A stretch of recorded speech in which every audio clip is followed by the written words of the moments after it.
Job, stricken with a never-ceasing torture, sought refuge upon a heap of ashes. He was alone and helpless, unable to arise from the ground.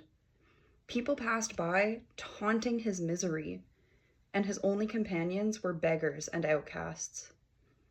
Each evening, as the sun set, Job heard the twilight songbirds, but their melody now echoed of sorrow. He gazed at the ruins of his children's homes and imagined the candlelights growing dark, one by one, until the last. In the darkness, Job cried aloud, "Why does God continue life to those who long for death?" As daylight dispelled the gloom, there came from the east 3 men. They were the friends of his youth, Eliphaz, Bildad, and Zophar. They met to console and comfort Job, for the story of his misfortune had traveled to the farthermost parts. They looked for him among the outcasts, but did not recognize him.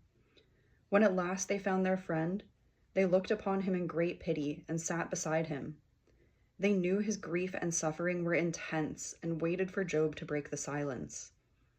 After a time, Job cried aloud, "Let the day perish wherein I was born." He continued to speak of his unrelenting pain and his wish to be released from suffering. His next words were spoken with the passion of despair and the bitterness of his misery. "Why is light given to one who cannot see the way?" The eldest of his friends reminded him that disaster comes only to the wicked, and the faithful will endure. Again and yet again, the friends insisted that Job was being punished for sinful acts. Job replied to each in turn. He maintained his faithfulness, but continued to wonder about God's plan for him.